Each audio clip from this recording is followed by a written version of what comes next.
नमस्कार, स्वागत है आपका वी टाइम न्यूज पर और आपके साथ मैं हूं पहली चौहान। बढ़ते हैं खबरों की ओर। आज प्रातः 4:30 बजे सूरत के पूनागाम क्षेत्र के नवाफलिया में बापा सीताराम प्राथमिक विद्यालय क्रमांक 300 में पढ़ने वाले विद्यार्थियों के अभिभावकों द्वारा सामूहिक सफाई अभियान चलाया गया। इस अवसर पर बड़ी संख्या में अभिभावक इस सफाई अभियान में शामिल हुए और पूरे विद्यालय के कोने कोने की सफाई की। अभिभावकों ने कहा कि वे हर महीने एक दिन इस सफाई अभियान में शामिल होकर अपना योगदान देंगे।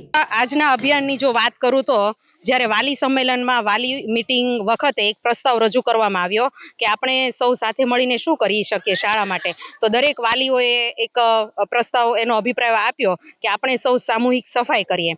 તો આજે દરેક વાલીઓ સામૂહિક સફાઈ માટે શાળામાં ભેગા થયા છે અને ખૂબ મોટી સંખ્યામાં વાલી મિત્રો પણ હાજર છે। સાથે સાથે એક બીજી વાત એ કરીએ કે મોટાભાગે બાળકોના જન્મદિવસ હોય તો વિદ્યાર્થીઓ મોટાભાગે શાળામાં ચોકલેટ ને કેડબરી લાવતા હોય છે, પરંતુ વાલીઓ દ્વારા એ વાત કરવામાં આવી કે આના કરતા આપણે એક શાળાને કંઈક જે શાળાને જરૂરી એવી વસ્તુ આપણે ભેટ કરીએ।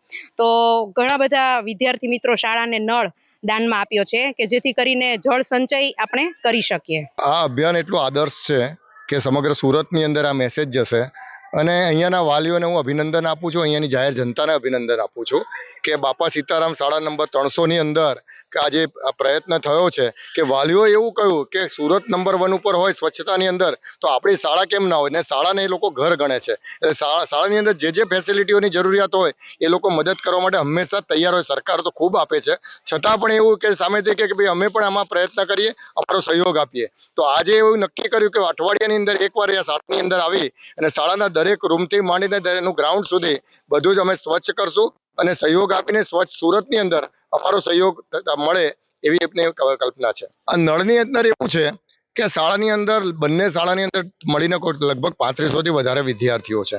બાળકો એટલે એ તો કોઈ પણ નળ હોય એની જોડે રમત કરતા હોય ને નળ વારંવાર લીકેજ થાય, રોજના 2-4 નળ આવી રીતે લીકેજ થતા હોય, પાણીનો બગાડ ના થાય એને ધ્યાનમાં રાખીને ટીચરે કહ્યું ભાઈ કોર્પોરેશન તો બધું આપે જ છે પણ છતાંય કે આપણે કોર્પોરેશન ઉપર બર્ડન ના નાખીએ ને જે બાળકો ચોકલેટ એના જન્મદિવસે લઈને આવતા હોય કે પેન્સિલ રબર લઈને આવતા એ પણ કોર્પોરેશન આપે જ છે। તો કે આપણે એવું કરીએ કે જેને જન્મદિવસ હોય એને જેને લોખંડનો નળ જે 5-10 રૂપિયાનો આવતો હોય એને આપવો હોય તો એ ફરજિયાત નથી પણ મરજિયાત રીતે આપે તો અત્યારે તમે જુઓ કે લગભગ 50 થી 100 નળનો અત્યારે સ્ટોક થઈ ગયો છે।